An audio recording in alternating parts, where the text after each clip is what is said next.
The saloon in Blackstone, Colorado, was thick with cigarette smoke and the smell of whiskey on a Saturday night in 1890.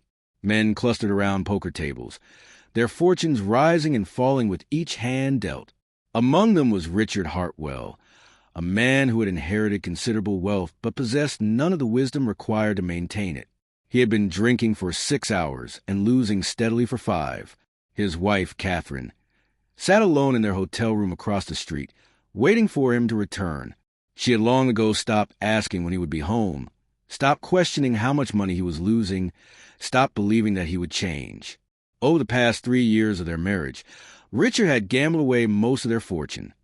First his business interests, then property, then investments. And now, deep in debt and desperate, he was gambling away everything else, including Catherine. It started as a joke, or so Richard claimed later.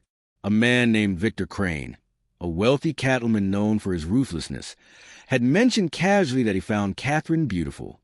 Richard, drunk and reckless, had laughed and said he'd be willing to wager Catherine herself if the stakes were high enough. Victor had taken him seriously. "If you lose this hand," Victor had said, his voice carrying absolute certainty that he would win, "you owe me $20,000. If I lose, I'll forgive your existing debts. All of them."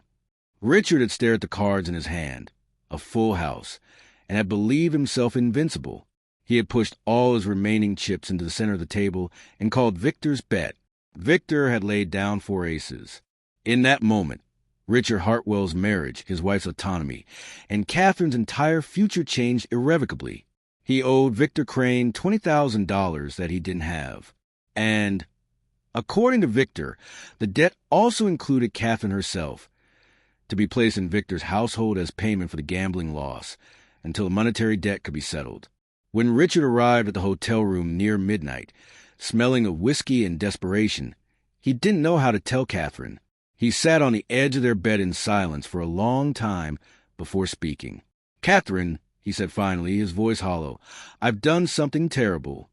Catherine felt her stomach clench. After 3 years of marriage to a gambling addict, she had developed a preternatural sense for disaster.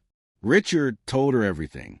The hand, the bet, the loss, and the terms Victor had proposed. Catherine would come to live in Victor's house as payment for a portion of the debt. She would be treated as Victor's companion, a term that meant different things depending on how cynical one chose to be. Catherine felt the room spin. "You gamble me away?" she asked, her voice barely a whisper. "You bet me your wife. As if I were property? As if I were yours to wager." "I was drunk," Richard protested weakly. "I didn't think he'd actually." "That's not an excuse," Catherine said, ice in her voice. "I am not your property to gamble. I am not a possession to be wagered like cattle or land." But legalities and morality aside, the practical reality was that Victor Crane had power, wealth, connections, and a willingness to use both to enforce what he considered his rightful claim on Catherine. Within a week, Catherine found herself moved to Victor's estate and confined to a gilded cage that was no less a prison for his luxury. Victor was not immediately physically abusive, but he was possessive in ways that made Catherine's skin crawl. He controlled what she wore, where she went, who she spoke to. He introduced her to his associates as his new acquisition, making clear to everyone that she was property he had won through gambling. He spoke to her with a tone one might use to address a particularly beautiful horse, appreciative of the aesthetic qualities, but fundamentally unaware of the human being beneath. Catherine was trapped in a nightmare, and the man responsible for her imprisonment, her own husband, was beyond her reach, unable or unwilling to reclaim her or pay the debt he had incurred. It was during her 3rd month in Victor's house that she encountered James Colter. James was a wealthy rancher who had come to the estate for a business meeting with Victor. He was in his mid-50s, weathered and thoughtful, with intelligent eyes that seemed to take in everything. While waiting for Victor to finish with another guest, James encountered Catherine in the library, a room Victor permitted her to occupy as long as she remained available for his summons. "You're the woman Crane won at poker," James said without preamble, his voice carrying no judgment, only acknowledgement of fact. Catherine was startled by his directness. Most people, aware of her status, either treated her with false sympathy or avoided speaking to her entirely. "Yes," she replied quietly. Though I would argue that he won a debt from my husband, not me. I was not as to wager. James nodded slowly. That's a distinction that matters, he said. Legal property and human being are not the same thing, regardless of what society might argue. How long do you intend to remain here? Until the debt is paid, Catherine said, the bitterness in her voice unmistakable. Which will be never, since my husband has neither the capability nor the intention to pay it. James was quiet for a long moment. Then he said, If I paid the debt, would Crane release you? Catherine looked at him sharply. Why would you do that? You don't know me. Because it's the right thing to do, James replied simply. And because I have the resources to do it without suffering hardship. That seems like sufficient reason. Before Catherine could respond, Victor returned to the library, his expression darkening when he saw James speaking with Catherine. But James had already made his decision. Over the following days, James negotiated with Victor. The debt was paid in full, $20,000 in gold, transferred directly to Victor's account. And in exchange, Catherine Hartwell was released from her obligation to Victor Crane. But James did something unexpected. Instead of simply paying the debt, he also made arrangements for the money to be tied to specific terms. Victor was forbidden from ever collecting on the debt through Catherine again, and Richard Hartwell was notified that he had 1 year to establish a payment plan with James or face legal consequences for debt fraud. James then offered Catherine something truly revolutionary, a choice. I have a ranch in Wyoming, he told her as they sat in his hotel suite, the papers of her release in her hands. I need someone to help manage the household operations. The position comes with fair wages, complete autonomy, and the freedom to leave whenever you choose. You can work for me, or I can provide you with resources to start over elsewhere. You have the choice. Complete autonomy. Whatever you decide. Catherine was overwhelmed. After months of having every aspect of her life controlled, the concept of genuine choice seemed almost incomprehensible. Why are you doing this? She asked. You've already paid the debt. You've already done more than anyone could reasonably expect. Why continue to help me? James was quiet for a moment. I had a daughter once, he said finally. She was caught in a terrible situation, a marriage to a man who treated her as property.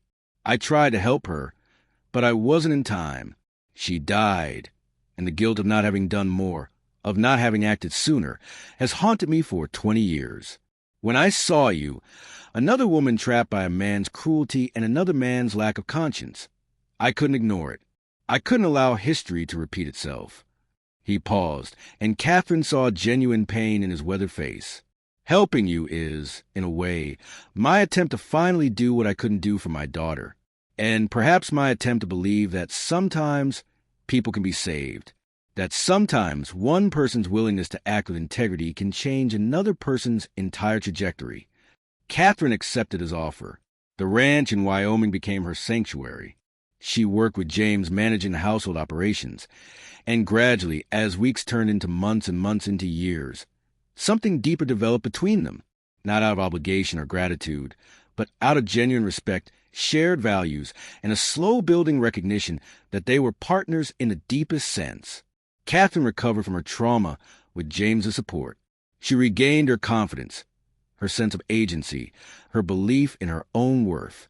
And James, in support of her recovery, found healing for the wound that had never quite closed, the loss of his daughter, the guilt of not having saved her. One evening, as they walked together across the ranch at sunset, James took Catherine's hand. I need to ask you something, he said, and I need you to answer honestly. Do you want to stay here? Do you want to build a life here? And if the answer is yes, would you consider building that life with me as my wife? Not out of obligation, but out of genuine choice and genuine love. Catherine turned to him, and tears streamed down her face. Not tears of sadness, but tears of recognition. She was being asked to choose, being honored for her autonomy, being valued not as property or as a way to assuage guilt, but as a human being worthy of partnership and love. Yes, she said. Yes to all of it. Yes to staying. Yes to building a life. Yes to becoming your wife. But not because I owe you anything. Because I love you. Because you gave me back myself when everything had been taken from me. They were married in the spring of 1891, and their marriage became a model of genuine partnership. Catherine was not a rescued damsel or a grateful dependent. She was a full partner in James's life and his business operations. She made decisions about the ranch. She had her own income and her own resources. And most importantly, she had her freedom, not granted by a man, but reclaimed by herself with James's support. Years later, Catherine became involved in advocacy work, particularly focused on women's legal rights in marriage. She testified before legislative committees about the dangers of allowing husbands to be treated as owners of their wives' labor and bodies. She worked with lawyers to change laws that permitted men to wager their wives' futures on card games. And when people asked Catherine about the moment James offered to pay her debt, about the choice he gave her, she would speak not of being rescued, but of being given back her agency. "He didn't save me," Catherine would say. "I saved myself with his support. He gave me resources and options and freedom. But the decision to reclaim my life, that was mine." And that distinction matters profoundly. Real redemption isn't about being rescued by a hero. It's about being given the tools and support and the freedom to save yourself, and then having someone believe in your ability to do so. Richard Hartwell eventually paid back a portion of the debt through a structured payment plan enforced by courts. But more importantly, he was forced to confront the consequences of his actions, not just the financial consequences, but the moral ones. He died in relative obscurity years later, having lost everything to his addiction. But Catherine Hartwell Colter lived a long, meaningful, and deeply happy life. She became known throughout Wyoming as a woman of strength and wisdom, as an advocate for those society had deemed disposable, and as living proof that real love wasn't about possession or rescue, but about genuine partnership and the unwavering belief in another person's right to autonomy and choice. And on her grave, the inscription read, "She was gambled away, but she refused to be owned. She reclaimed herself, and in doing so, showed countless others how to reclaim their own lives." It was perhaps the most powerful epitaph imaginable. Not a story of being saved, but a story of refusing to be destroyed, and of building something beautiful from the ashes of another's cruelty.